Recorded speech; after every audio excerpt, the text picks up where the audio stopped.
The first bite of ribeye in 15 years tasted like victory. I watched my mother's face drain of color as I cut into the blood-red center, the knife gliding through the meat with a satisfaction that had nothing to do with hunger. Across the white tablecloth of the most expensive steakhouse in the city, she sat frozen, her champagne glass halfway to her lips, eyes wide with something between horror and disbelief. "Emma," she whispered, her voice cracking, "what are you doing?" I chewed slowly, deliberately, savoring not just the taste, but the look on her face. The perfectly seared crust, the butter-soft interior, the juice that ran pink across my plate. Behind her, through the floor-to-ceiling windows, the city sprawled beneath us like a kingdom I'd already conquered. "I'm eating dinner, Mother." I smiled and cut another piece. "Why? Is something wrong?" Her hand trembled.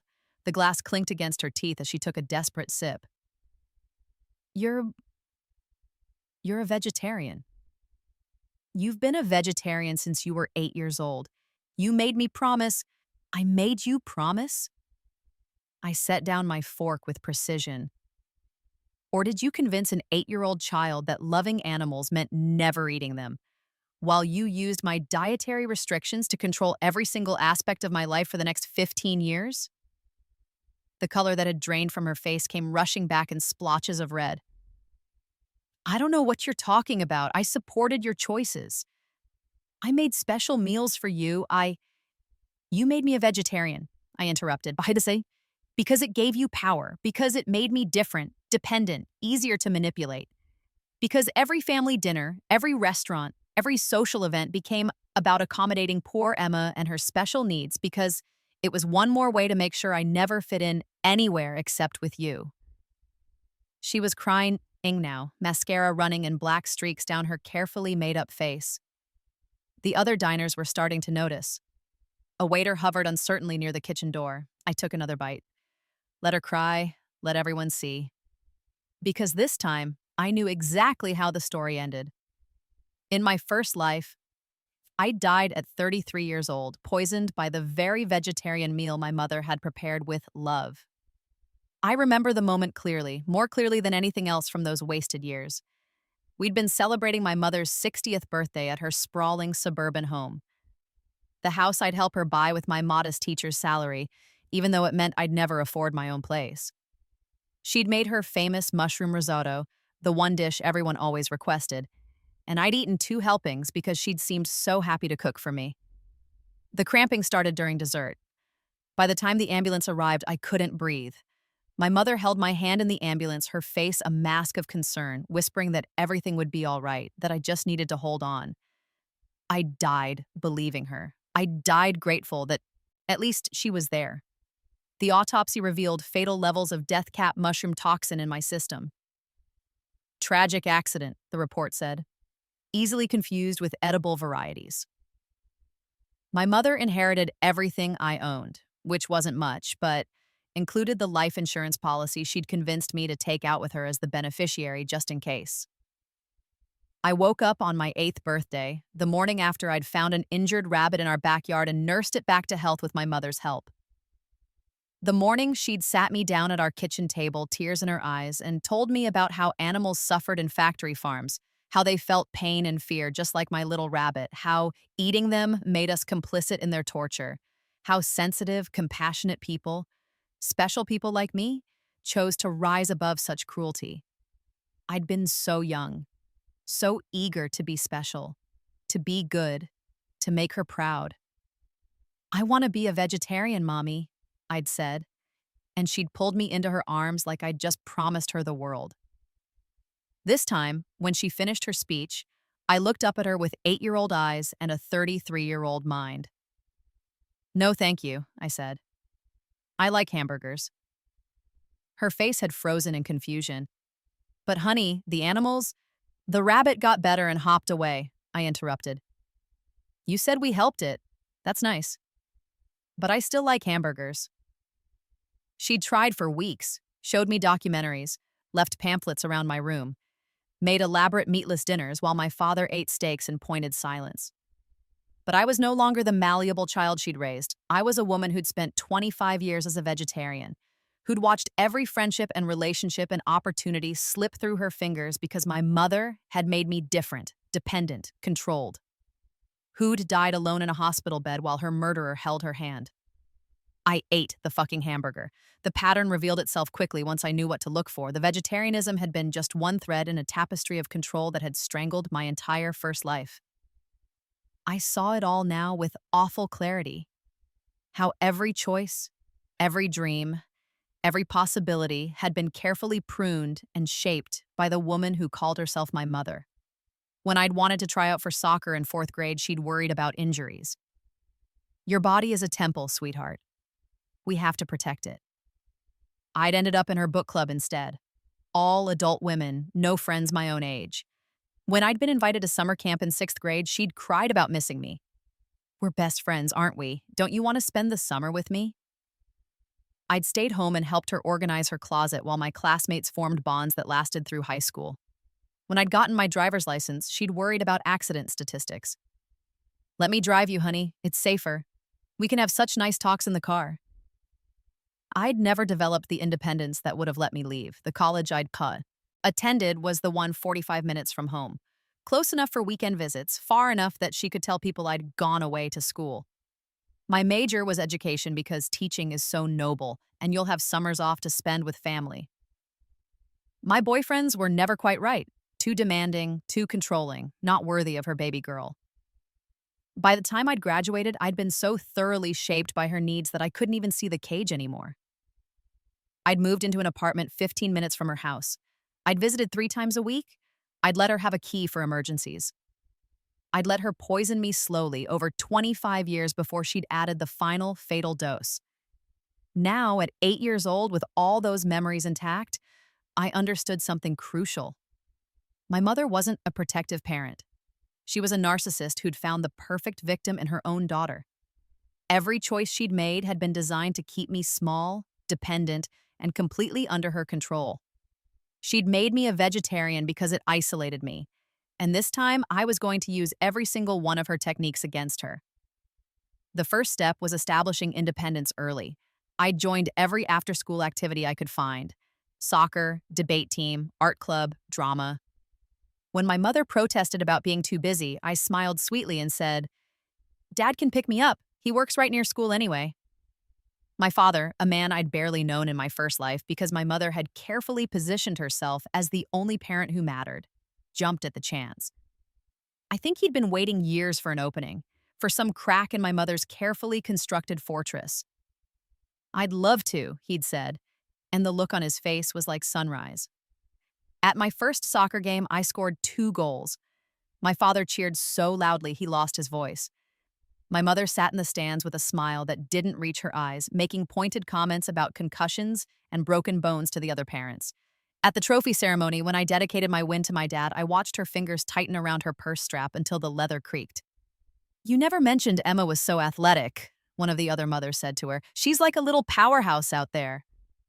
"Yes," my mother said through her teeth. "She's full of surprises lately." I made sure to be surprising as often as possible.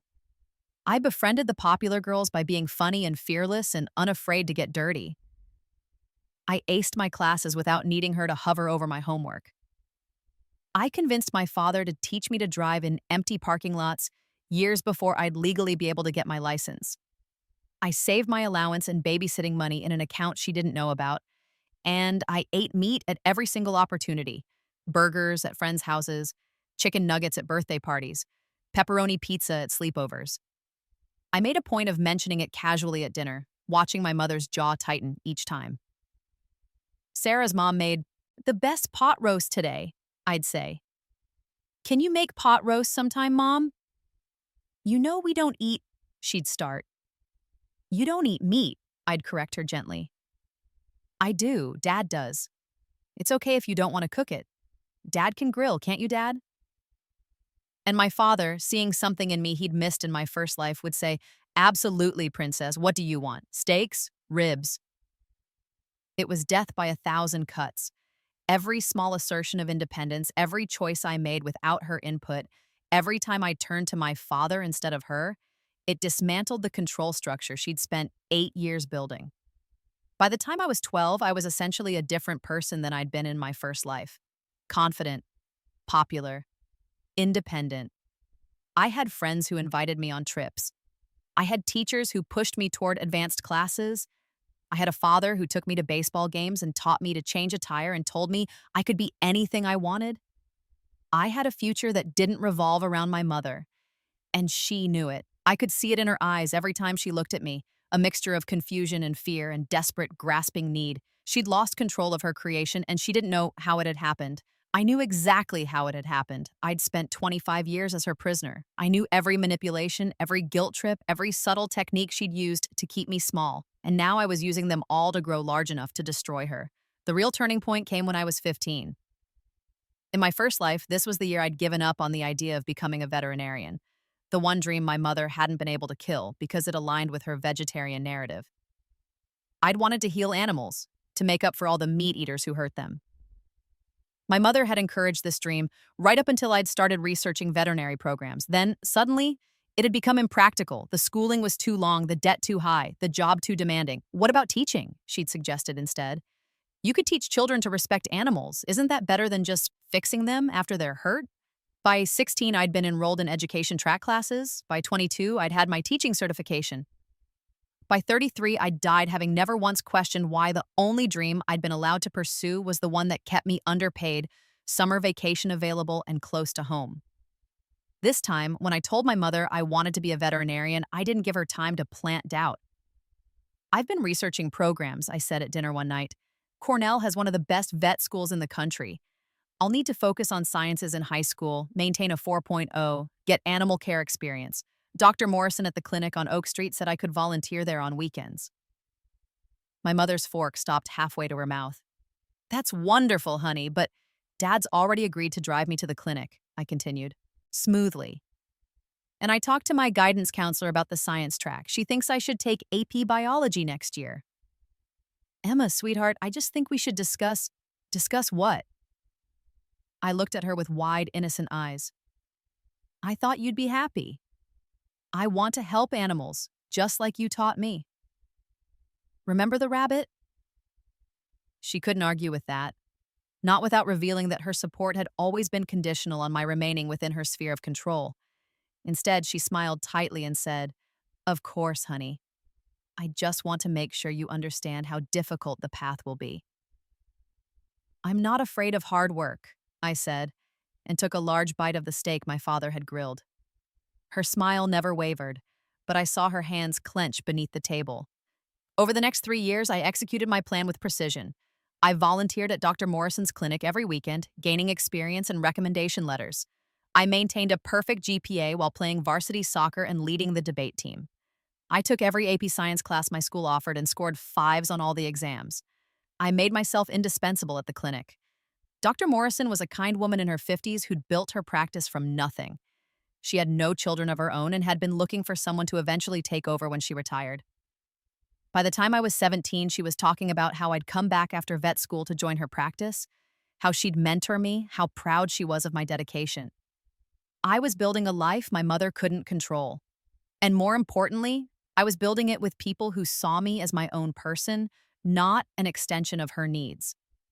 My mother watched it all happening with increasing desperation. She tried the old tactics, crying about missing me, worrying about my stress levels, suggesting I was spreading myself too thin. But I had my father's support now and a whole network of teachers and mentors who believed in me. Her voice was just one among many, and no longer the loudest. The first time she met Dr. Morrison, I watched the two women size each other up like rival predators. Dr. Morrison, with her weathered hands and practical demeanor, represented everything my mother wasn't: independent, accomplished, focused on my potential rather than her needs. "Emma is exceptional," Dr. Morrison said warmly. "In 30 years of practice, I've never seen a young person with such natural instinct with animals. Cornell is lucky they'll be getting her." "If she goes to Cornell," my mother said with a tight smile, "it's so far away. We've been looking at State University. They have a wonderful program, and it's only an hour from home." "State is a fine school," Dr. Morrison agreed. But Emma's talents deserve the best education available. Cornell's program is unmatched, unless there's some reason she needs to stay close to home. The question hung in the air like a challenge. My mother couldn't say yes without admitting she wanted me close. For her own sake, she couldn't say no without losing ground. Of course not, she finally said. I just want what's best for Emma. Then Cornell it is, Dr. Morrison said with finality, and I watched my mother's smile crack like porcelain. The acceptance letter arrived in early spring of my senior year. In my first life, I'd never even applied to Cornell. My mother had convinced me it was too competitive, too far, too expensive. I'd gone to State University instead, lived at home to save money, and slowly had my dreams whittled down until teaching seemed like the practical choice. This time, I held the thick envelope in my hands and felt something close to religious ecstasy. I got in, I said quietly, standing in our kitchen. Full academic scholarship. My father swept me into a bear hug, lifting me off my feet despite my 17-year-old height. That's my girl, I knew you could do it. My mother stood by the sink, her back to us, hands braced against the counter. Her shoulders were rigid, her knuckles white. Mom, I said, and I let just enough uncertainty creep into my voice. Aren't you happy? She turned around and her eyes were wet. Real tears this time, not the manufactured kind she'd used to manipulate me for years. These were tears of genuine grief, grief for the loss of control, for the daughter who was slipping away, for the future she'd planned that would never happen. Of course I'm happy, she said, and her voice broke. I'm so proud of you, sweetheart. But we both knew the truth. She wasn't proud, she was terrified. Because for the first time in my life, both lives, I was going somewhere she couldn't follow. The summer before college should have been a time of celebration. Instead, it became a war of attrition. My mother pulled out every tactic in her arsenal. She had mysterious health scares that required me to stay home and care for her. She planned elaborate last family vacations during the exact weeks I'd arranged to work extra hours at the clinic. She left brochures for State University's vet program scattered around the house with key phrases highlighted. Close to family, lower cost of living, strong community ties. When subtle didn't work, she tried direct. I don't understand why you're so eager to leave us, she said one night after my father had gone to bed. We were alone in the kitchen and her mask had slipped completely. Is it something I did? Did I not support you enough? It was the closest she'd ever come to acknowledging that she knew something was wrong, that the daughter she'd shaped so carefully had become someone she didn't recognize. I could have been kind, could have pretended I didn't see through her, but I'd spent 25 years being kind, and it had gotten me killed. You supported me perfectly, I said, meeting her eyes. You taught me to be independent, to chase my dreams, to not let anyone hold me back. Isn't that what good mothers do? The flinch was almost imperceptible. I just thought we were closer than this, that you'd want to stay nearby. Why would I want that? I tilted my head, genuinely curious to see how she'd answer. Because families stay together. Because I'm your mother and I love you, and the thought of you being so far away, her voice rose, taking on the edge of hysteria I'd heard so many times in my first life. You'll visit, I said calmly. And I'll come home for holidays. It's only a few hours away, Mom. Most kids go much farther for college. You're not most kids, she said. And there it was, the raw possessiveness she usually hid beneath concern. You're my daughter, mine. I raised you, I shaped you. I made you who you are. No, I interrupted quietly. You tried to make me who you wanted me to be. There's a difference. The silence that followed was thick enough to choke on. My mother stared at me like I was a stranger, and in a way I was. The Emma she knew had died at 33. This Emma had lived twice and learned from both lives. I don't know what's happened to you, she finally whispered. You used to be such a sweet girl, so close to me. And now I'm going to Cornell, I finished. And I'm going to become a veterinarian. And I'm going to have a life that's mine, not yours. That's what's happened, Mom. She left the kitchen without another word, but I heard her crying in her bedroom for hours afterward. I didn't feel guilty, not anymore. Cornell was everything my first life hadn't been: freedom, opportunity, people who saw me as myself rather than as my mother's daughter. I threw myself into my studies with the focus of someone who'd wasted 25 years and refused to waste another day. I made friends who came from all over the country, who had different perspectives and different dreams. I dated people without my mother's voice in my head telling me they weren't good enough. I explored classes and clubs and interests I'd never known I had. And I ate whatever I wanted, whenever I wanted, without a shred of guilt. There was something deeply symbolic about that first meal in the dining hall. A simple bacon cheeseburger that I ate slowly, savoring every bite. A girl across from me, a fellow freshman named Maria, had raised an eyebrow. "You really love that burger," she'd said with a grin. "You have no idea," I'd replied, and we'd become best friends on the spot. I called home once a week, as promised. The conversations were stilted, my mother's voice carrying a barely suppressed accusation, as if my mere existence away from her was a betrayal. My father, on the other hand, was thrilled. He drove up once a month to take me to dinner, and during those meals, I got to know the man he'd been before my mother had pushed him to the periphery of my life. "You're thriving," he said during one visit, looking at me with wonder. "I've never seen you so happy." "I am happy," I confirmed. And I was. For the first time in 2 lifetimes, I was building something that was entirely mine. But I never forgot what was waiting for me back home. The woman who'd poisoned me once and would undoubtedly try to destroy this new life I was building if given the chance. I had escaped her cage, but I hadn't neutralized the threat. That would come later. For now, I focused on becoming strong enough, successful enough, independent enough that she could never touch me again. The summer after my sophomore year, I didn't go home. I'd secured a prestigious internship at a veterinary hospital in Seattle, working with exotic animals and learning surgical techniques from some of the best vets in the country. It was a dream opportunity, and it also happened to be 3,000 miles from my mother. When I told my parents about the internship over spring break, my father had been ecstatic. My mother had gone very still. "All summer?" she'd ask quietly. "You won't be home at all?" "I can't, Mom. It's a full-time position." "But think of the experience I'll get. Dr. Chen is world-renowned for his work with birds of prey. This could open so many doors." "I'm sure it will," she'd said, and then excused herself from the table.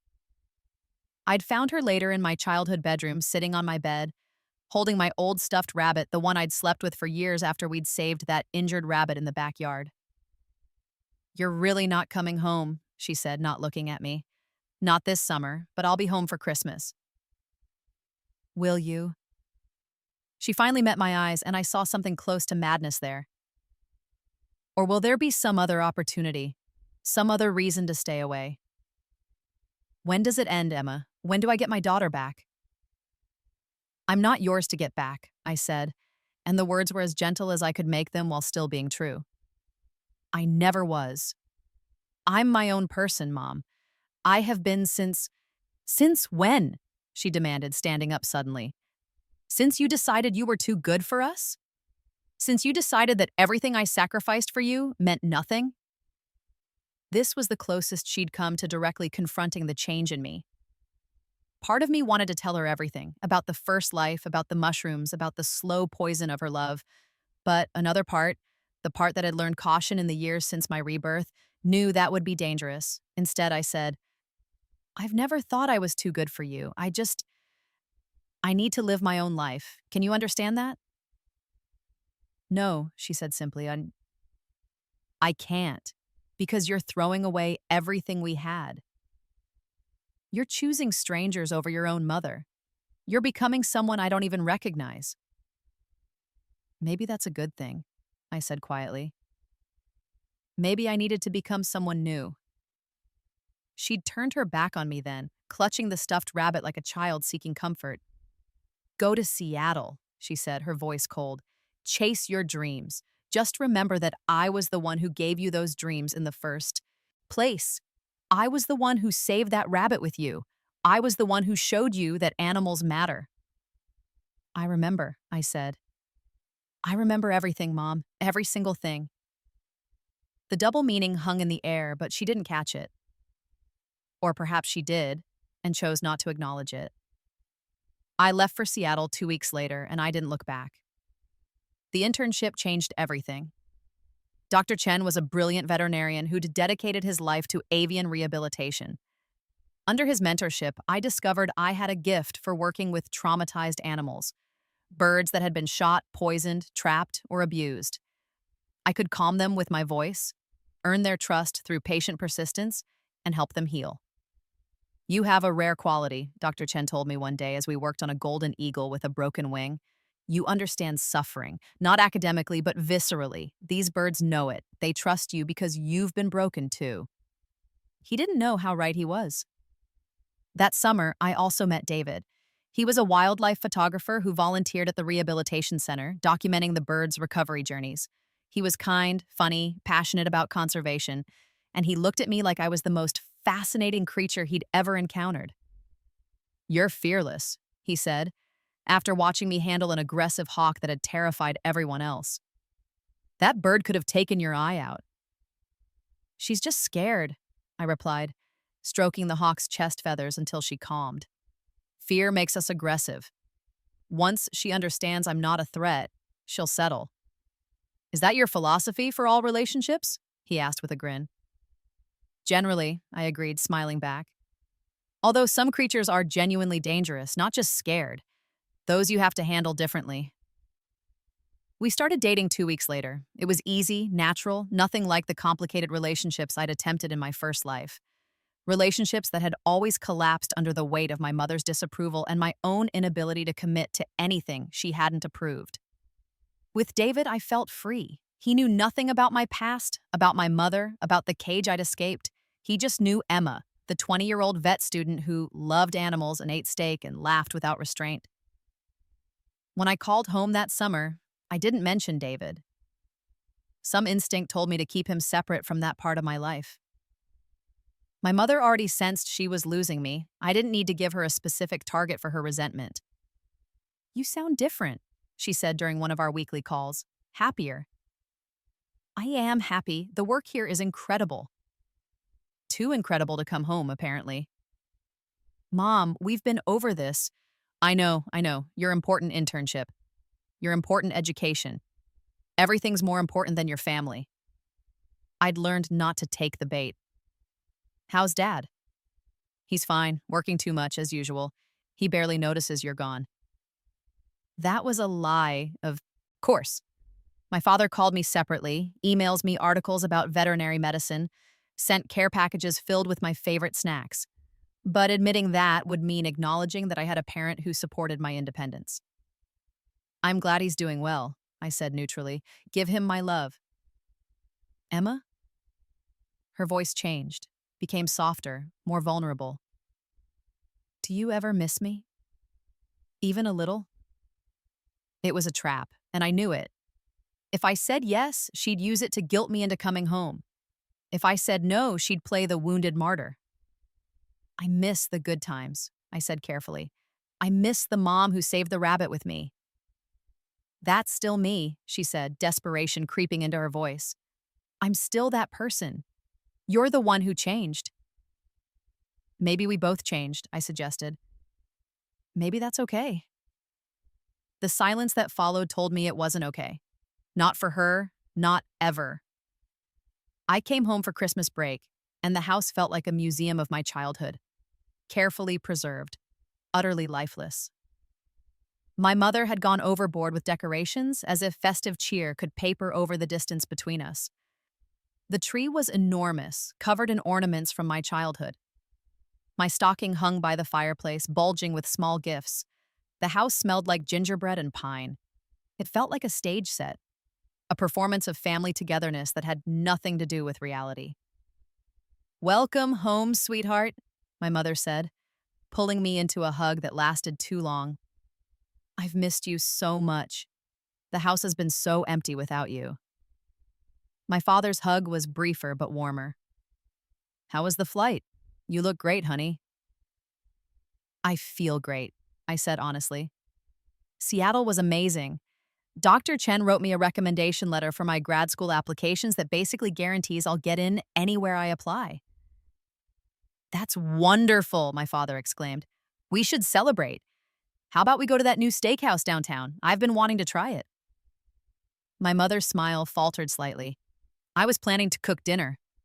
Your favorite vegetarian lasagna. I'm not a vegetarian, Mom, I reminded her gently. And a steakhouse sounds perfect. My treat, I saved up from the internship.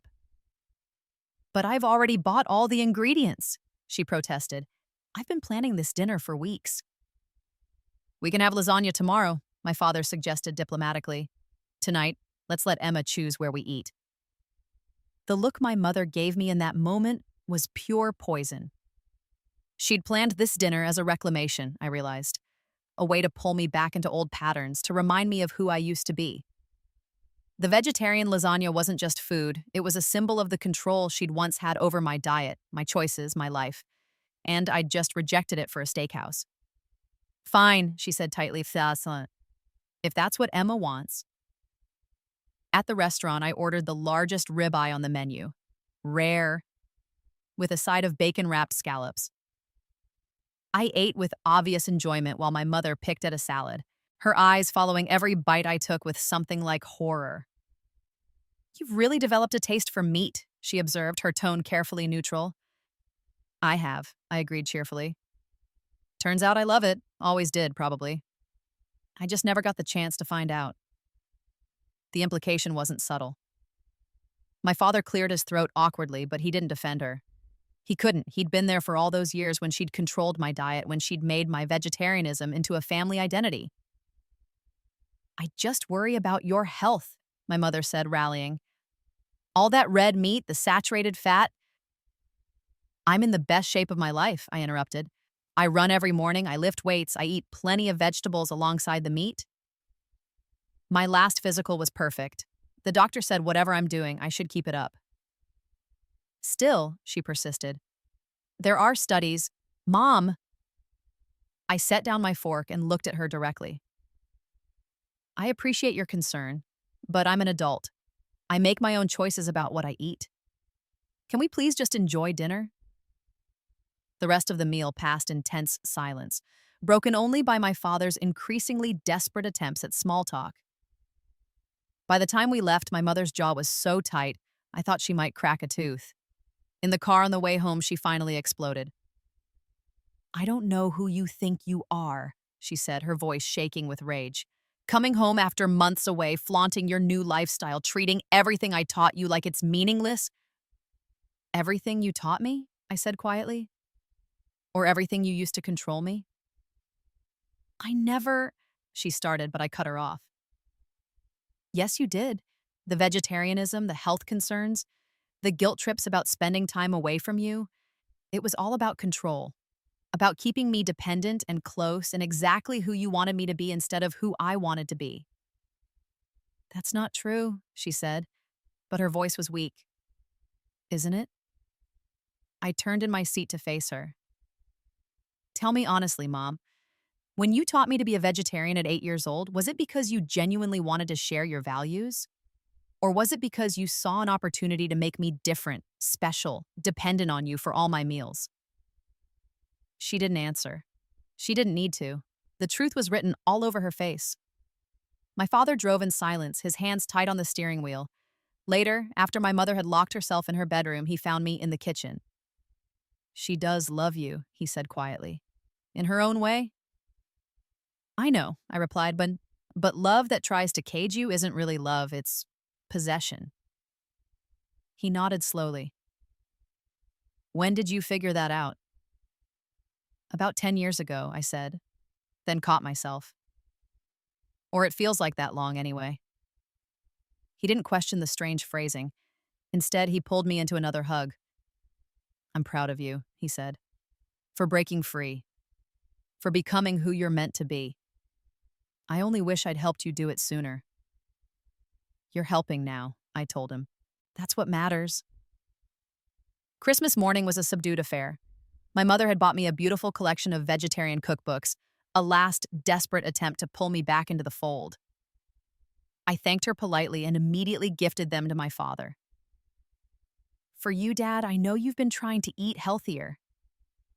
The look of betrayal on my mother's face was worth every uncomfortable moment of the holiday. I didn't go home again for 3 years. There were always reasons: internships, research opportunities, my relationship with David becoming serious. We moved in together during my final year of vet school, and he proposed on the day I graduated with honors. I said yes without hesitation. When I called to tell my parents, my father was overjoyed. My mother was silent for so long I thought the call had dropped. Mom, I said finally, are you there? I'm here, she said, her voice hollow. Congratulations. Don't you want to know about David? About the wedding plans? I'm sure they'll be lovely, she said. I'm sure he's lovely. I'm sure everything in your new life is lovely. What's that supposed to mean? It means you've built an entire existence without us, she said, and now there was heat in her voice. You've been away for years. You call once a month if we're lucky. You've missed birthdays, holidays, anniversaries, and now you're getting married to a man we've never even met. You could have met him, I pointed out. You've been invited to visit dozens of times. You always said you were too busy. Too busy, she repeated bitterly. Yes, too busy dealing with the fact that my only daughter couldn't wait to abandon me. I didn't abandon you. I grew up and moved on with my life. That's what children do. Not like this, she said. Not so completely, not so coldly. You've cut me out of your life like I'm a tumor. The metaphor was closer to truth than she knew. I've set boundaries, I corrected. There's a difference. Boundaries. She spat the word like it was poison. That's what they call it these days, is it? When children decide their parents don't matter anymore? You matter, I said, surprising myself by meaning it. You're my mother, but you can't be the center of my universe anymore. That's not healthy for either of us. Don't talk to me about healthy, she said. You're the one who's changed everything about yourself. Who threw away your values, your principles, your control, I finished. Yes, I did throw that away. And I'm better for it. She hung up without saying goodbye. My father called back 10 minutes later. Your mother is very upset, he said carefully. I know. She feels like she's losing you. She already lost me, Dad. She lost me when she tried to make me into something I wasn't. This is just her realizing it. There was a long pause. She's not a bad person, Emma. She needs you more than she should. That's not love, Dad. That's dependency, and I can't spend my life managing her emotional needs at the expense of my own happiness. I know, he said softly. I'm just sorry it came to this. Are you? I asked him. Or are you relieved that I finally did what you couldn't? Another pause. Maybe both, he admitted. David and I got married in a small ceremony in Seattle. My father came and walked me down the aisle with tears in his eyes. My mother sent a card with no personal message, just her signature. I didn't cry about it. I'd spent enough tears on her in my first life.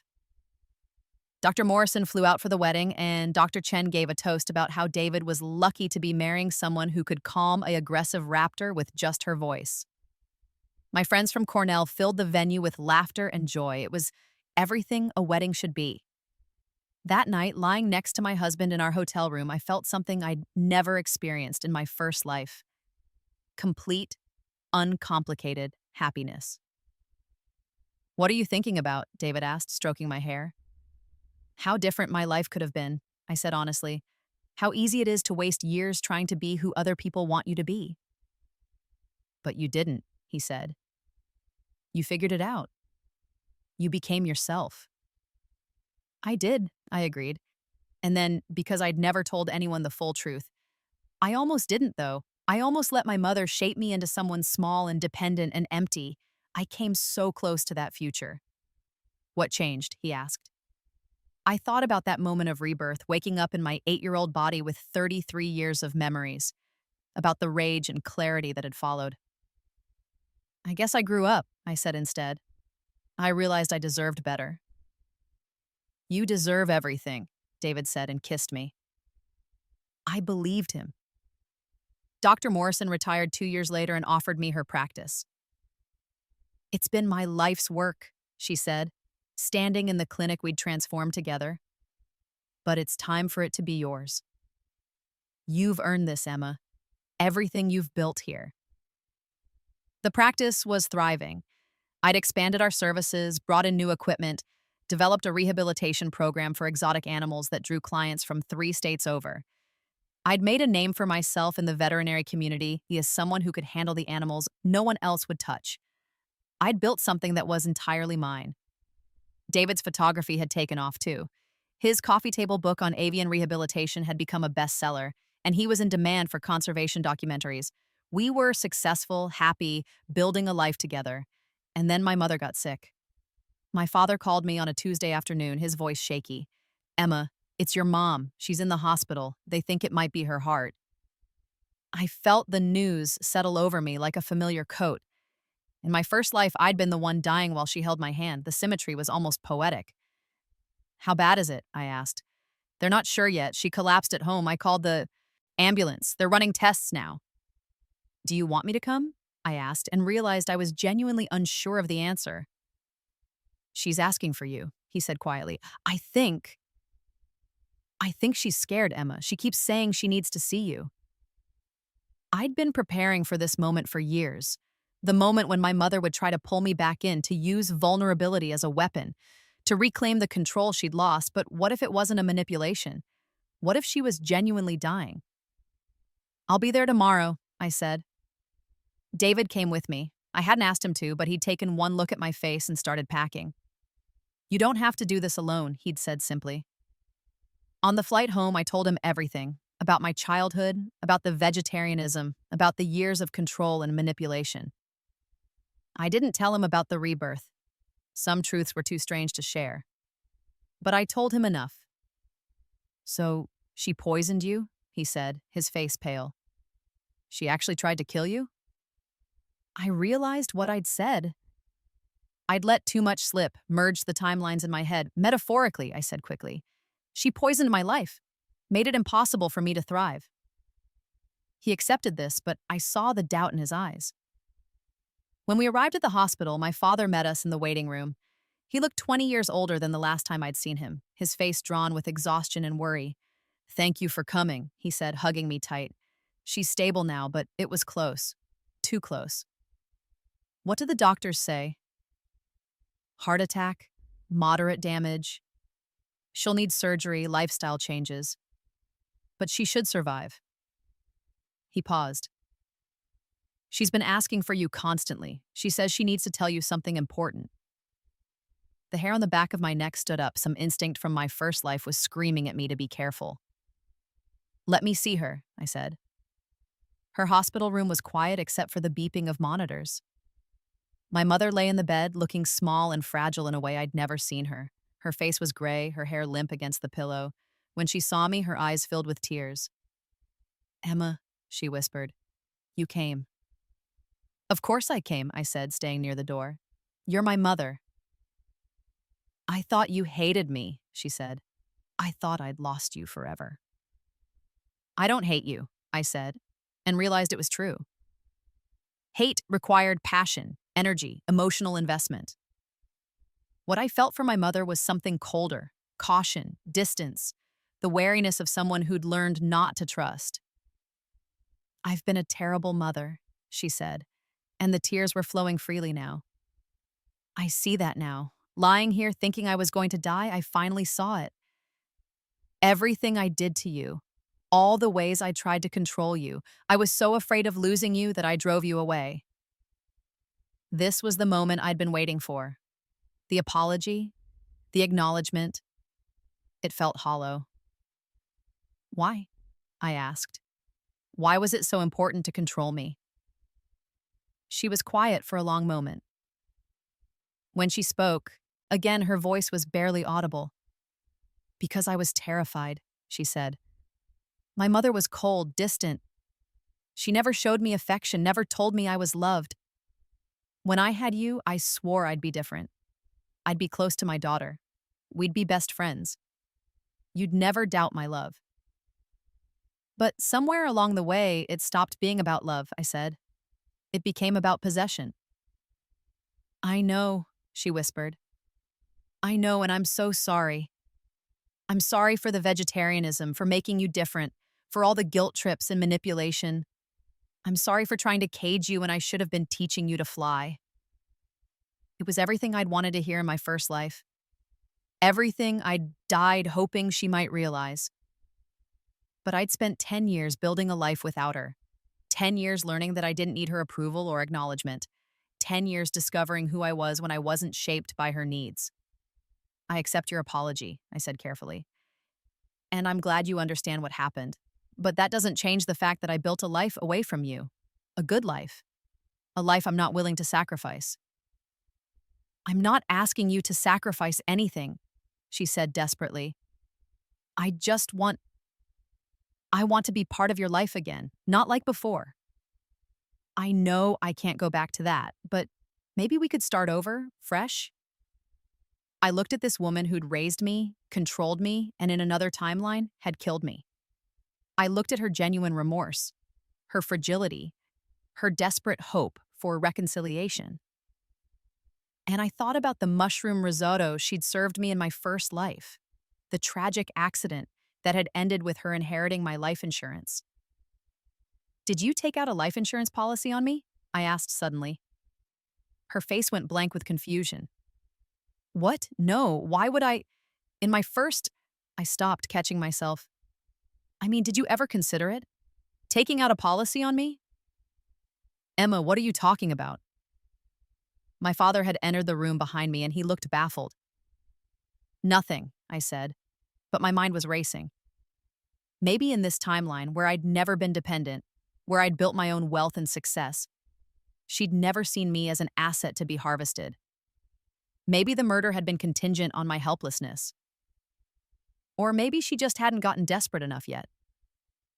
I think you should rest, I told my mother. We can talk more later. Promise? She asked, and she looked so small, so vulnerable. I promise, I said, and walked out of the room. In the hallway, David was waiting. He took one look at my face and pulled me close. What did she say? He asked. She apologized, I said. For everything. That's good, right? I don't know, I admitted. I don't know if I trust it. My mother survived the surgery and returned home with strict orders for lifestyle changes. My father hired a home health aide and converted their guest room into a recovery space. I visited twice during her recovery, short trips that felt more like diplomatic missions than family reunions. She was on her best behavior, complimentary, interested in my life without being invasive, respectful of boundaries. It was everything I'd wanted from her, and it felt completely wrong. She's trying, my father said during one visit. She really is changing. People don't change, I said. Not fundamentally, they just get better at hiding their true nature. That's a cynical way to look at it. It's a realistic way, I corrected. I'm not saying I won't give her a chance, but I'm also not going to forget who she was for 30 years. 30 years? He looked confused. You're only 28. Another slip. I had to be more careful. It feels like 30 years, I said quickly. When you're healing from a traumatic childhood, time gets complicated. He accepted this, but I saw him watching me more carefully after that. The truth was, I didn't trust my mother's transformation. Trauma and crisis could prompt temporary change, but the fundamental patterns of a narcissist rarely shifted. She was apologizing because she'd been confronted with her mortality and recognized that she'd alienated her only child. But would the change last once she regained her health and strength? I doubted it. Still, for my father's sake, I maintained contact. Monthly phone calls, holiday visits, a carefully managed relationship with clear boundaries and exit strategies. And I waited. The truth revealed itself 2 years later. David and I had just found out I was pregnant when my mother called. Emma, darling, I have wonderful news. Her voice was bright, energetic, the most animated I'd heard her since before her heart attack. I'm writing a book. A book? I repeated cautiously. Yes, a memoir about motherhood, about the challenges of raising a daughter, the mistakes I made, the lessons I learned. My therapist says it could help other mothers avoid the pitfalls I fell into. Something cold settled in my stomach. What kind of book exactly? Well, I'll need to interview you, of course. Get your perspective on your childhood. There are some painful memories we'll need to explore, the vegetarianism, your teenage years, our estrangement. But I think if we work together, we can create something really healing. You want to write a book about how you abused me? I said flatly. Abuse is such a strong word, she said. And there it was, the old defensiveness creeping back in. I made mistakes. I was overprotective, but I never abused you, Emma. That's not fair. What would you call it then? Complicated love, she said. Mother-daughter dynamics are always complex. The book would explore that complexity from both sides. No, I said simply. No? No, I won't participate in your book. No, you don't have my permission to write about me. No to all of it. But, Emma, you want to profit from the trauma you caused me, I interrupted. You want to turn our relationship into content, into something you can sell and control and craft into whatever narrative makes you look best. And you're framing it as therapy, as healing, to manipulate me into cooperating. The silence on the other end was deafening. That's not what this is, she finally said, but her voice was weak. Isn't it? Tell me honestly, Mom, if I said no, would you drop the project or would you write it anyway, just without my cooperation? Another pause. I think I have a right to tell my own story, she said carefully. And there it is, I said. Your story, not our story, yours. And my life is just material for you to mine. You're being unreasonable. I'm being clear, I corrected. Write whatever you want. But if you publish anything about me without my explicit consent, I'll sue you for invasion of privacy. And I'll tell my side of the story publicly without your filter, without your narrative control. Is that what you want? You'd do that to your own mother? She sounded genuinely shocked. You'd exploit your own daughter's trauma for profit and call it therapy? I countered. I guess we both have our limits. I hung up before she could respond. David found me standing in our kitchen, shaking with rage. What happened? He asked. I told him about the book, about my mother's latest attempt to control the narrative of our relationship. She hasn't changed at all, I said. She just got sneakier about it. What are you going to do? He asked. I thought about it. In my first life, I'd let her control everything, my diet, my choices, my story. I'd been so trained to accommodate her needs that I'd never fought back, even when it killed me. This time was different. I'm going to beat her at her own game, I said. I hired a lawyer and had them send my mother a cease and desist letter. If she wanted to write about her experiences as a mother, fine. But she couldn't use my name, identify me, or include specific details about my life without my written consent. Then I went one step further. I wrote my own essay about growing up with a narcissistic mother, about the vegetarianism used as a control mechanism, about the decades of manipulation and enmeshment, about the courage it took to break free and build my own identity. I submitted it to a popular online platform that specialized in personal essays. It went viral within hours.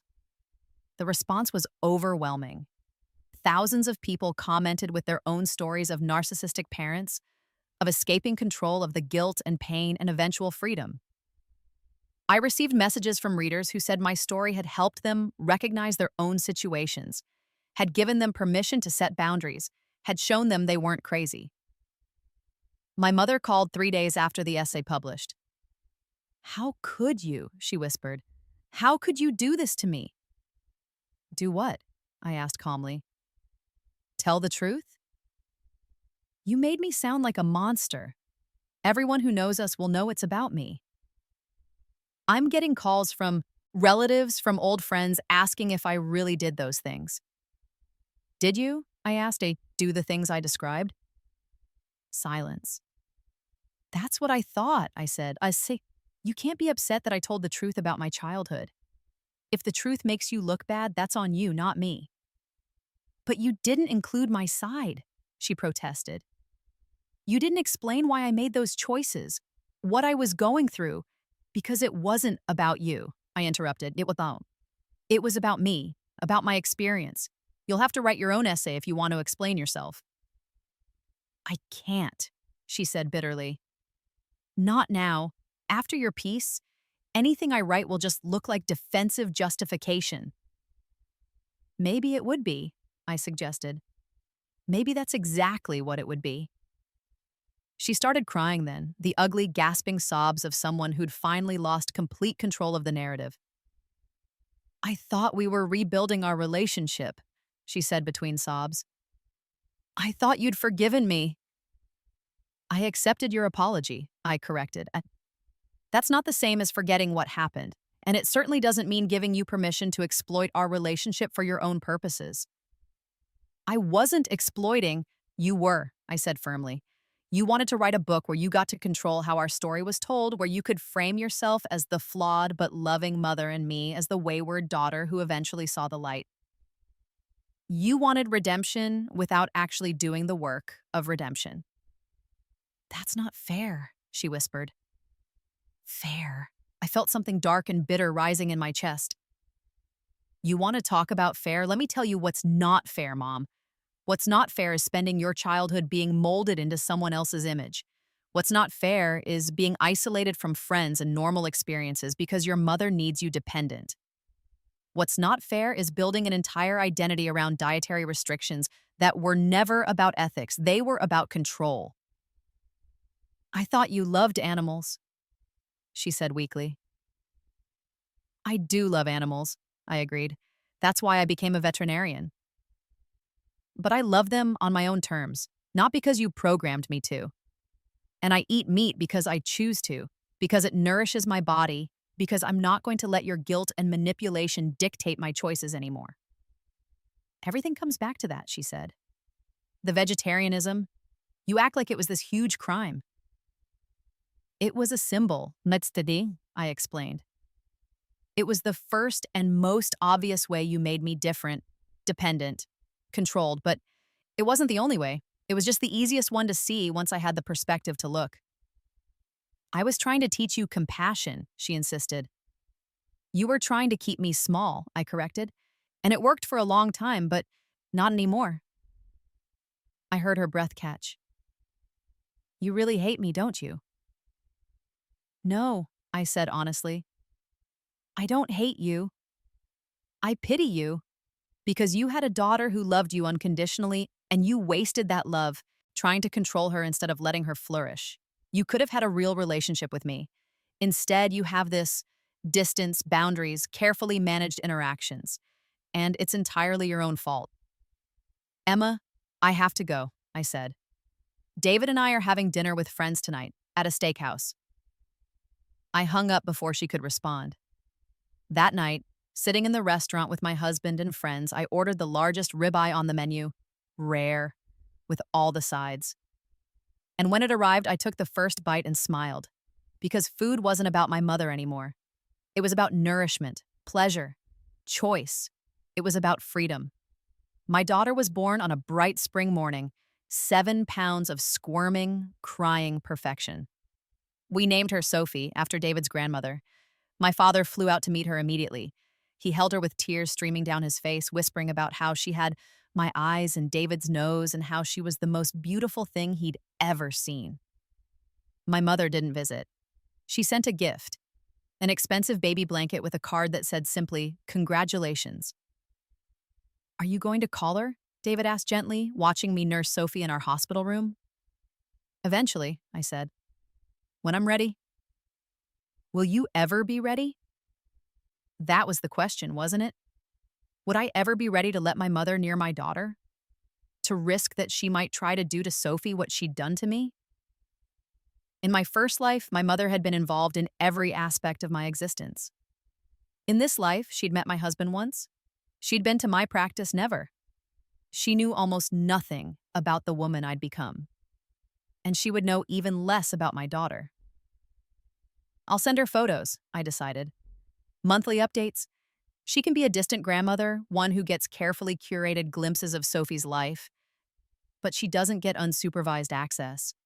She doesn't get to babysit. She doesn't get to influence my daughter's diet or choices or sense of self. That seems fair, David agreed. It's more than fair, I said. It's merciful. In another life, I might have cut her off completely. He gave me an odd look. Another life? Figure of speech, I said quickly, kissing Sophie's head. But it wasn't a figure of speech, and we both knew it. Sophie grew up healthy, happy, and completely unaware of the complicated history with her maternal grandmother. My mother received monthly photo albums and occasional video calls, but she never visited. I told myself it was her choice, that she was giving us space. But deep down, I knew the truth.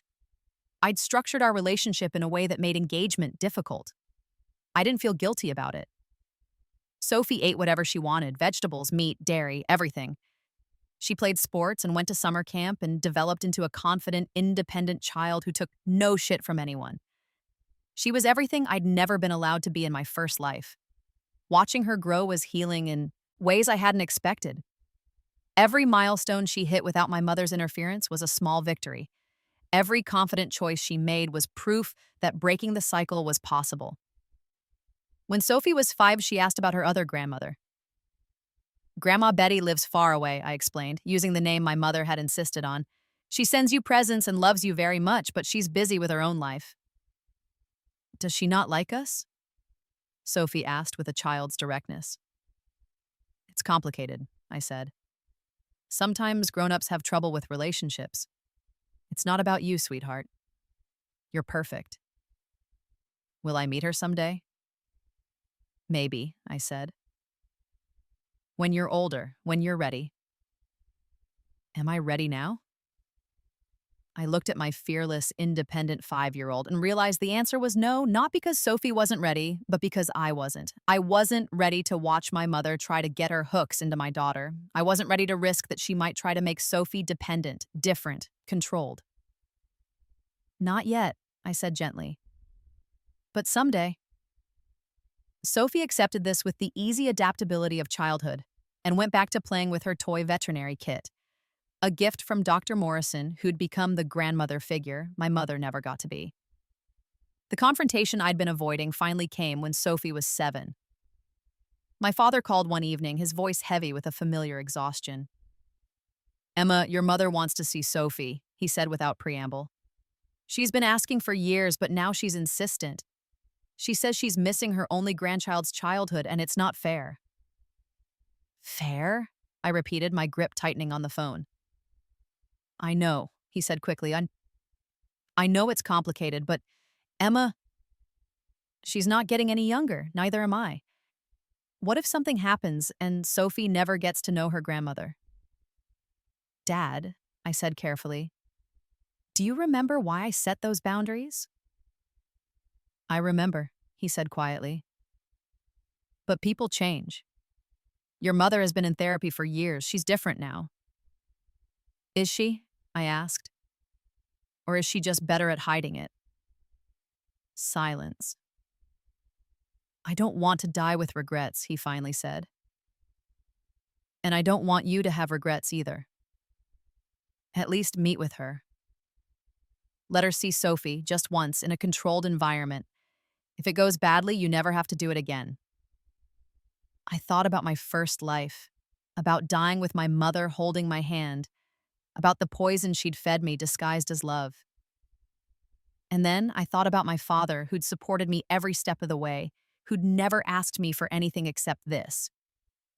"Fine," I said. "One meeting, public place, you're there the whole time, and the second I feel uncomfortable, we leave." "Thank you," he breathed. "Thank you, Emma." We met at a family restaurant on a Saturday afternoon. Neutral territory, crowded enough that my mother couldn't make a scene, casual enough that Sophie wouldn't feel intimidated. My mother arrived early and was waiting at a corner booth when we walked in. She'd aged in the years since I'd seen her, more gray in her hair, more lines around her eyes. She looked smaller somehow, diminished. But her eyes when she saw Sophie were sharp with hunger. "Emma," she said, standing up. "David, and this must be Sophie." My daughter, ever confident, stepped forward and offered her hand. "Hi, Grandma Betty. I'm Sophie. I'm 7. My mother's face crumpled. She took Sophie's hand with both of hers, holding on too long. "You're beautiful," she whispered. "You look just like your mother did at your age."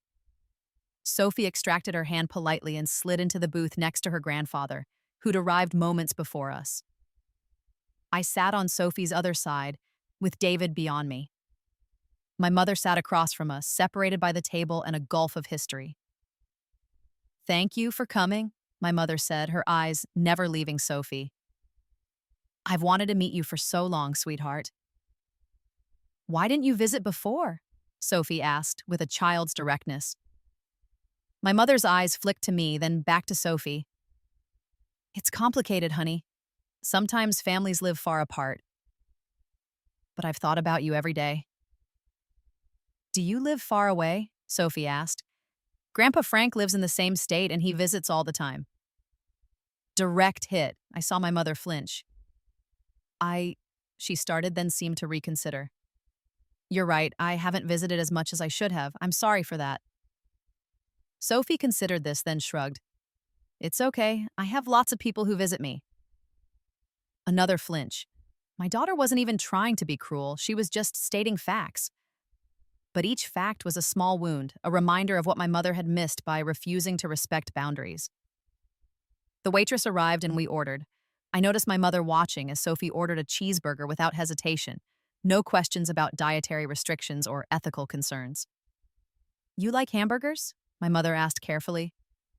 "I love them," Sophie said cheerfully. "Mom says it's important to try all kinds of food. Last week we had sushi. It was fish, but not cooked. It was weird, but good." "Your mom lets you eat anything you want?" There was an edge to the question. "Mom makes sure I eat healthy," Sophie corrected. "But yeah, I can choose what I like. She says my body will tell me what it needs if I listen." That's good," my mother said, but I could see the wheels turning. She was looking for an opening, a way to insert herself, to offer Sophie something I wasn't providing. She wouldn't find one.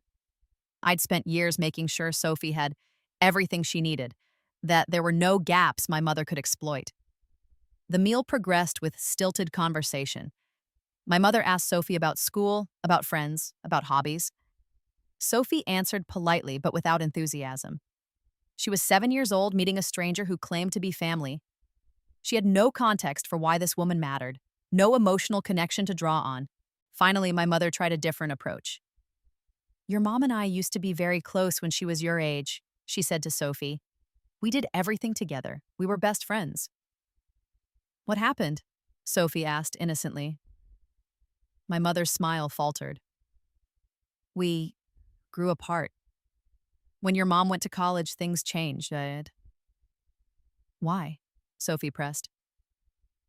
"Sometimes people change and relationships change with them," my mother said, shooting me a meaningful look. "Sometimes daughters forget that their mothers love them." "I don't think Mom forgets," Sophie said thoughtfully. "She talks about love a lot. She says love means letting people be themselves, even if it's not what you wanted." The silence that followed was profound. Out of the mouths of babes. My 7-year-old daughter had just articulated what my mother had never understood in 67 years. "That's very wise," my father said gently, breaking the tension. "Your mom is teaching you well, Sophie." My mother's face was carefully blank. "Yes," she said. "Very well." The rest of the meal was awkward. We finished eating, declined dessert despite Sophie's protests, and prepared to leave. "Can I see you again?" my mother asked Sophie, her voice desperate. "Maybe I could visit your house? See where you live, meet your friends?" Sophie looked at me questioningly. "We'll see," I said noncommittally. Thank you for lunch, Mom. It was good to see you. Emma, please, my mother said, reaching across the table to grab my hand. Don't shut me out again. I'm trying. Can't you see I'm trying? I see you trying to get access to my daughter, I said quietly, removing my hand from hers. That's not the same as respecting boundaries. I just want to be a grandmother, she said, tears forming. Is that so wrong? No, I agreed, but wanting something doesn't entitle you to it, especially when you haven't done the work to earn it. What more do you want from me? She asked, her voice rising. I apologized. I've been in therapy. I've given you space. What else can I do? Accept that this is the relationship we have now, I said. Distant, bounded, managed. Accept that you don't get to be the kind of grandmother who has unsupervised access, who influences my daughter's choices, who becomes central to her life. Accept that you lost that privilege through your own actions, and I'm not obligated to give you another chance. But Sophie, she gestured to my daughter, she doesn't even know me. She doesn't understand what we're losing. What we're losing, I repeated. Or what you're losing. She had no answer for that. We left shortly after, with Sophie waving politely at the grandmother she'd just met and would likely rarely see again. In the car, Sophie said, Grandma Betty is sad. She is, I agreed. Because of you? Because of choices she made a long time ago, I clarified. Sometimes we make choices that have consequences we don't like, but we still have to live with them. Did you make a choice too? Sophie asked. To not see her? I made a choice to protect myself, I said. And to protect you. Sometimes love means boundaries, remember? Love means letting people be themselves, Sophie recited. Even if it's not what you wanted. Exactly, son, I said, and felt something in my chest loosen. My daughter understood. And more importantly, she was growing up in an environment where boundaries were normal, where independence was celebrated, where she would never have to die and be reborn to learn how to be herself. That was worth everything. 5 years passed. Sophie turned 12. My practice expanded to 2 locations. David's work took him around the world, and Sophie and I often went with him, homeschooling on the road and having adventures my first life self could never have imagined. My father visited regularly. My mother sent birthday cards with increasingly desperate notes tucked inside. And then, one October afternoon, my father called with news I'd been expecting but still wasn't prepared for. Your mother is dying, he said flatly. Cancer, stage 4, they're saying months, not years. I felt the news settle over me like snow. Cold, inevitable, strangely peaceful. I'm sorry, Dad, I said. Will you come see her? He asked. She's asking for you. She has things she wants to say. I thought about my first life, about dying in a hospital bed with my mother holding my hand, about the symmetry of roles reversing, about the fact that this time I got to choose whether to show up. I'll come, I said, but I'm bringing Sophie and we're not staying long. She'll be grateful for anything, he said. The hospice facility was quiet, filled with soft lighting and the antiseptic smell of places where people went to die peacefully. My mother had a private room with a window overlooking a garden. She lay in the bed looking impossibly frail, her skin paper thin, her eyes enormous in her wasted face. Emma, she breathed when she saw me. And Sophie, you brought Sophie. My daughter, now 12 and wise beyond her years, stepped forward without prompting. Hi, Grandma Betty, she said gently. How are you feeling? Like I'm dying, my mother said with a ghost of a smile. Because I am. But I'm so glad you're here. Both of you. We sat, me in the chair beside the bed, Sophie perched on the edge, David and my father waiting in the hallway to give us privacy. I don't have much time, my mother said, so I'll be direct. Emma, I've spent the last 12 years thinking about what you said, about how I tried to control you, about how I made you small instead of letting you flourish. Okay, I said neutrally. You were right, she continued, about all of it. The vegetarianism, the guilt trips, the boundaries I couldn't respect. I was so desperate to keep you close that I strangled the relationship. I turned love into possession and I lost you because of it. Yes, I agreed. You did. And I'm sorry, she said, tears streaming down her sunken cheeks. I'm so deeply sorry. Not because I'm dying and want deathbed absolution, but because I finally understand what I did to you. I robbed you of your childhood. I made everything about my needs instead of yours. I was a terrible mother. Sophie's hand found mine, squeezing gently.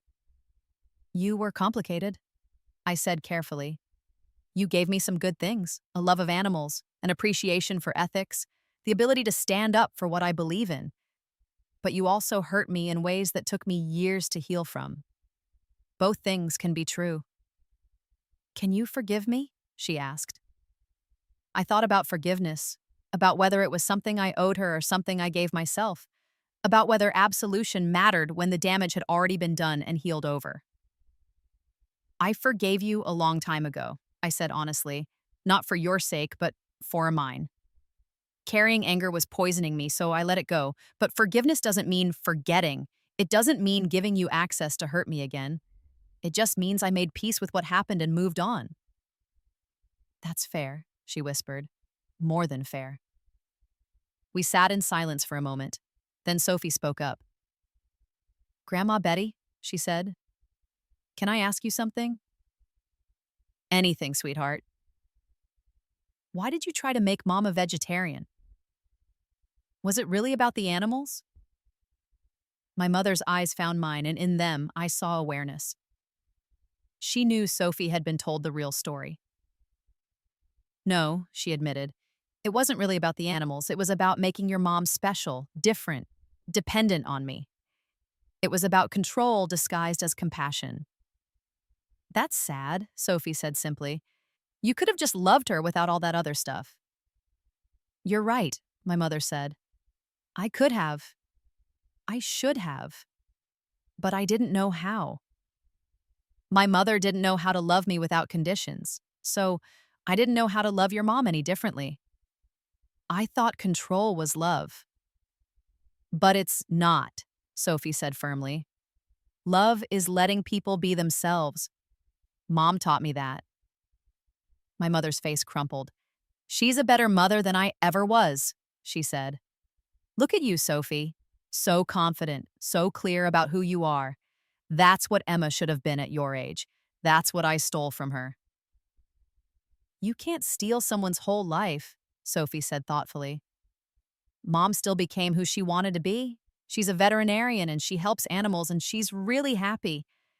You just made it harder than it needed to be. Out of the mouths of babes, again.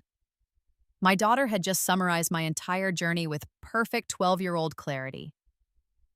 I did make it harder, my mother agreed. Much harder than it needed to be. And I'm sorry for that, Emma. I'm sorry I wasted so much of our time together trying to control you instead of just loving you. I know, I said softly. I believe you. Can I ask you something now? My mother said. Before I run out of time? Of course. Are you happy? She asked. Really, truly happy? I thought about my life, my practice, my husband, my daughter, the freedom to eat what I wanted, go where I wanted, be who I wanted, the independence I'd fought so hard to achieve. Yes, Agirasa, I'm happier than I ever thought possible. Good, she breathed. How's? That's good. That's all I wanted, really. For you to be happy. I just didn't know how to make that happen without making it about me. I know, I said again. She reached out a trembling hand, and after a moment's hesitation, I took it. Her skin was cool, papery, fragile as tissue. Thank you for coming, she whispered. Thank you for letting me see you one more time. For letting me meet Sophie. For giving me a chance to say this before I go. You're welcome, I said, and meant it. Because this moment, her acknowledgement, her genuine remorse, her acceptance of the consequences of her choices. This was the closure I'd never gotten in my first life. This was the ending I deserved. We stayed another hour, talking about neutral things: Sophie's school, my practice, memories from my childhood that were genuinely good. When we finally left, my mother was smiling. "I love you," she said. "I always did. I just didn't know how to show it the right way." "I love you too," I said, and was surprised to find it was still true. Goodbye, Mom. She died 3 weeks later, peacefully, with my father by her side. The funeral was small: family, a few of her old friends, people from her book club and neighborhood. I gave a eulogy that was honest without being cruel, acknowledging her complexity, her struggles, the ways she'd both loved and harmed me. My mother was a woman who loved intensely but struggled to love wisely, I said. She made mistakes, serious ones, but she also gave me things I treasure: my love of animals, my determination, my strength. In the end, she recognized her failures and tried to make amends. That's all any of us can hope for: the wisdom to see our mistakes and the courage to admit them. Afterward, people came up to me with stories about my mother. Most of them depicted a woman I barely recognized: generous with neighbors, dedicated to her book club, always ready to help with community projects. "She talked about you constantly," one woman told me. "She was so proud of you becoming a veterinarian. She showed everyone pictures of your practice." This version of my mother, proud rather than resentful, supportive from a distance because that's all she was allowed, was new to me. Maybe therapy had changed her more than I'd believed. Maybe she'd genuinely grown in those years of separation. Or maybe she'd just learned to perform the role of supportive mother for her friends while seething privately about my boundaries. I'd never know for sure. And I realized that was okay. I didn't need to understand her completely to have made the right choices for myself. A month after the funeral, my father gave me a letter. "Your mother wrote this while she was in hospice," he said. "She wanted me to give it to you after she was gone." I opened it with David beside me, Sophie reading over my shoulder. The handwriting was shaky but legible. "Dear Emma, if you're reading this, I'm gone. And you're probably still angry with me, and you have every right to be, but I need you to know some things before you close the book on our relationship forever. I did try to control you. I did make your vegetarianism about me instead of about genuine ethics. I did manipulate and guilt trip and try to keep you small. You were right about all of it. But here's what I couldn't tell you while I was alive because my pride wouldn't let me. You saved your own life by breaking free from me. In my worst moments, in my most desperate need for control, I thought about ways to keep you close permanently. I researched life insurance policies. I learned about mushroom toxicity from my mycology club. Did you know death caps look almost identical to edible varieties? I never acted on those thoughts, but I had them, and I think you knew. I think that's why you've kept Sophie away from me, why you've never trusted me fully, even after all my apologies. You were right not to trust me. I like to think I would never have actually hurt you, but the truth is, I don't know. The obsession I had with keeping you close, with keeping you mine, it wasn't healthy, it wasn't safe. If you'd stayed dependent on me, if I'd felt you slipping away permanently, if I'd had something to gain, I don't know what I might have done. So, thank you for being strong enough to leave. Thank you for building a life I couldn't control. Thank you for protecting Sophie from me. You saved yourself, and possibly saved me from becoming a monster. I hope you continue to be happy.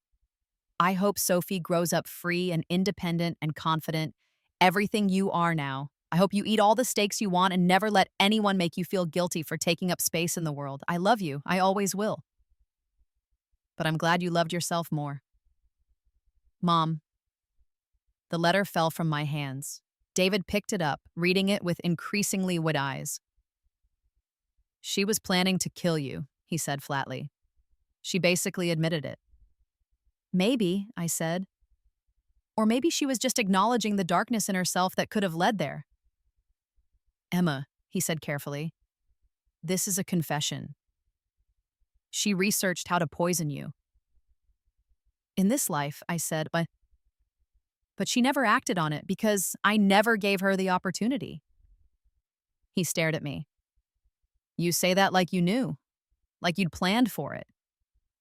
I thought about my first life, about the mushroom risotto that had killed me, about waking up at 8 years old with 33 years of memories and the certain knowledge that my mother was dangerous. I had my suspicions, I said carefully. Call it intuition. But it doesn't matter now, she's gone, and Sophie and I are safe. Were we ever in danger? Asked. Should I have known? Should I have protected you better? You protected me perfectly, I said, pulling him close. You gave me a life she couldn't touch. That was all the protection I needed. Sophie, who'd been reading the letter silently, spoke up. Grandma Betty was sick in her head, she said matter-of-factly. But she didn't actually hurt anyone. That's good, right? That's very good, I agreed. She fought her worst impulses. That takes courage. I'm glad you didn't let her babysit me, Sophie added, just in case. Me too, I said, and hugged my daughter close. That night, after Sophie went to bed, David and I sat on our porch looking at the stars. Are you okay? He asked. Finding out your mother considered killing you? That's heavy. I'm okay, I said honestly. Because she didn't do it. In this version of events, she didn't do it. What do you mean, this version? He asked. I took a deep breath. I'd kept the secret for so long, but maybe it was time. What if I told you, I said slowly, that I lived all of this before? That I died at 33, poisoned by my mother's mushroom risotto, and woke up at 8 years old with all my memories intact? That everything I've done, refusing the vegetarianism, building independence, keeping Sophie safe, was because I already knew how the story ended if I didn't change it? David was quiet for a long moment. I'd say, he finally replied, that it explains a lot. The way you've always seemed older than your years, the way you avoid certain foods even though you're not vegetarian, the way you've kept such strict boundaries with your mother despite everyone telling you to reconcile. You believe me? I asked, surprised. I believe that something happened to you that gave you certainty about your mother's danger, he said carefully. Whether it was literally rebirth or just profound intuition, does it matter? You knew the truth about her. You protected yourself and Sophie. You built a life she couldn't destroy. That's what matters. I leaned against him, feeling the weight of years of secrets lifting. I love you, I said. I love you too, he replied. In this life and any other. Years passed. Sophie grew into a remarkable young woman, confident, independent, headed to Cornell on a full scholarship to study conservation biology. David and I celebrated our 20th anniversary. My practice flourished. My father remarried a kind woman named Helen who loved him the way he deserved. And sometimes when I was working with a traumatized animal, calming it with patient persistence, helping it heal from old wounds, I thought about my mother, about the complicated legacy she'd left, the damage and the gifts all tangled together, about how I'd taken the broken pieces of my first life and forged them into something stronger.